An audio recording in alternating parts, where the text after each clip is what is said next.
Hey, if you're someone who wants to transition to a new career, then this video is for you. So many people ask me, how do I transition into a new career, which is very different from what I've been doing? So in this video, I'm going to share with you 6 strategies that can help you move from one industry to a completely different industry.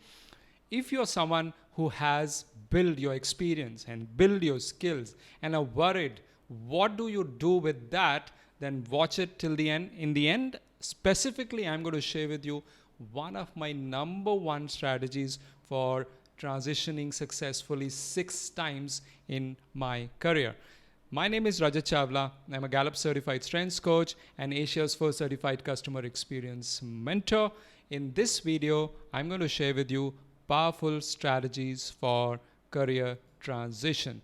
First one is know thyself, which is understanding who you are, what makes you tick, what are your unique strengths, what are your unique values, and what do you stand for? What's your mission? Now, many people think they know about their strengths, but the research has proven 80% of the people are not fully self-aware, which means they need some help to discover their own strengths. Since I work as a strengths coach, I know what strategies, what simple approaches individuals need to follow. And sometimes that includes studying your own patterns. Sometimes that includes working with a coach. Sometimes that includes taking an online assessment to understand what are your natural thinking, feeling, behaving patterns. Sometimes it also includes taking feedback of your near and dear ones or your peers or the people who know you well. And your values are something which is what you stand for, which is you're not ready to compromise, which is what you value most. So most people again think they know their values, yet their life does not reflect those values, which means their values is something else. Therefore, again, as part of our strengths-based program, we really go deep into helping people uncover their values so that they can create more powerful career. The number 3 is mission as part of know thyself, which is a lot of people say, I don't have a mission or I don't know my mission. That is fine. Unless you find your mission, as Steve Jobs said, keep looking to find what you love unless you find it. So mission is based on what you deeply believe in. What is it that you want to make a difference to? What is it that you want to change in the world? Now, these are already some of the questions that might have kind of triggered some clarity, yet discovery of mission can sometimes takes the entire life. So know thyself. When you want to transition your career, it's super important to get the clarity of yourself, and most people start to look for a career change without this number one step, this number one secret. And after the number one, I want to share with you the number 2 strategy is research the trends. For example, what are the industries which are growing well? Which are the industries which are looking for people like you with maybe similar skills or with some upskill and cross-skill opportunities? So when I moved from a non-IT into IT industry, I came up with a background of customer-facing experience, sales experience, and I started to learn about the tools and technologies that help in customer service, customer relationship management, and customer experience. And once I learned those technologies, I started to reach out to IT companies and they started to consider my profile. So look at the trends, even if it's AI, even if it's digital technology, it might be data science. Look at that and start to see the connection between your own passion and these trend, and identify top 5 to 10 industries which look attractive to you, and then zero down to top 3 industries.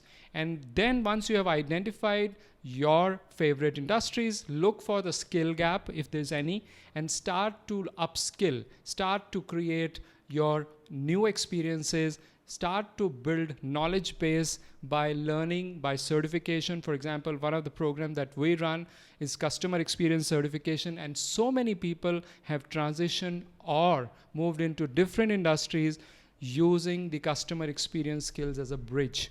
right? So identify what is that skill that will help you bridge the gap between where you are and where you want to go. And sometimes it can take maybe a few weeks, sometimes it can take few months, or maybe years. But do not give up.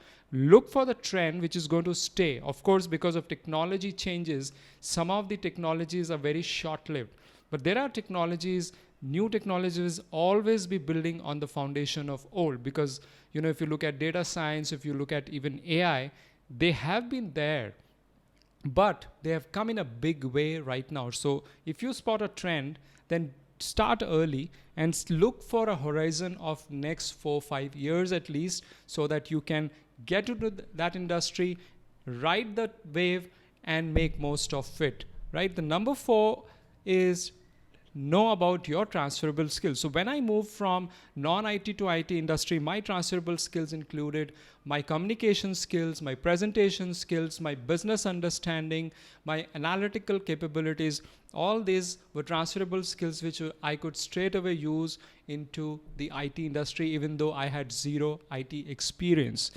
Similarly, look for what kind of skills have you used. It could be people management, it could be selling skills, it could be problem solving skills. Do not undermine the experience that you've already gathered and the skills that you've already built in so many years of working, and learn to create clarity and stories around contribution through those skills. So along with your strengths and along with your transferable skills, you should be able to create a clear value proposition which you will market to get into a new industry when you're trying to transition. Number 5 is start to network. What does that mean? Most people start to think about networking as quickly messaging, hundreds of people, reaching out, maybe calling, maybe emailing, maybe sending messages on LinkedIn. What do you do when you create a network of people in real life, in physical world? What do? You meet some of them, you actually speak to them, you share with them, you listen to them, you help them, right? That's how you build a network, a social network of people. Similarly, the virtual network is no different in terms of principles. You will have to give attention, you will have to be a good listener, you will have to create a support system and go out of the way sometime to help others, and never straight away ask for favors from unknown people. Again, people make a mistake by just sending someone unknown completely on LinkedIn a request and maybe a favor to get them a job.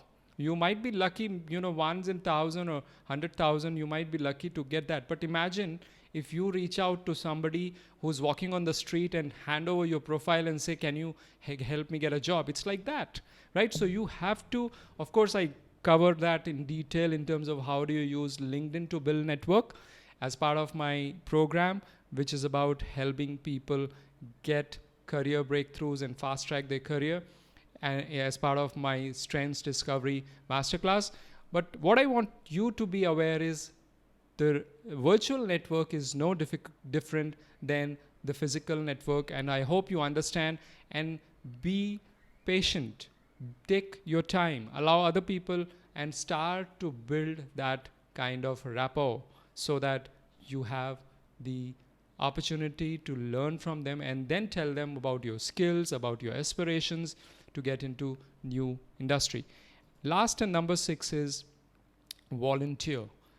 Volunteer for the work that is new to you. When I moved from non-IT to IT industry, I spent hours, weeks, and months to deliver projects where I was not even paid for.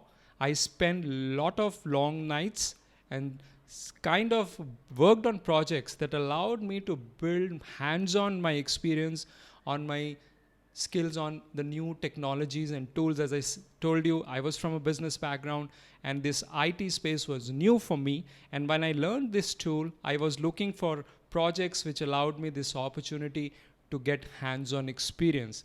And after looking around, I worked with a consulting company at no pay basis, but that gave me a lot of rich experience, which I was able to articulate and talk about as my basic experience during my interviews when I wanted to move into a new industry. So volunteer for that, be open for that. Now let me share with you my number one secret, as I promised to you. My number one secret has been leveraging my own unique strengths. I have developed a powerful framework. When I moved into a new industry, I wasn't fully aware of my own strengths. And in fact, even when I moved into new industry, I was finding it difficult to sustain because I didn't had enough skills and knowledge of that industry.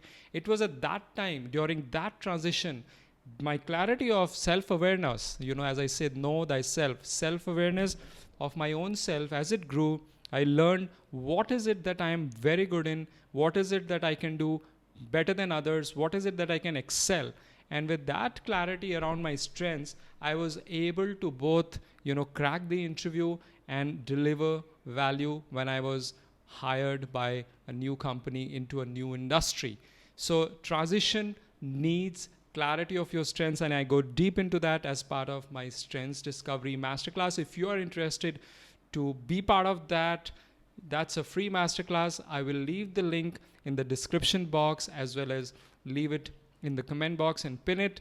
You're most welcome to join that. I look forward to your comments as to how have you transitioned into a new industry and which of these points resonate most with you. I hope you implement those, and at this point, when there's a whole shift, disruption is happening across the industries, you use these strategies to get into a new high-paying, high-impact, fulfilling job. Thank you for watching.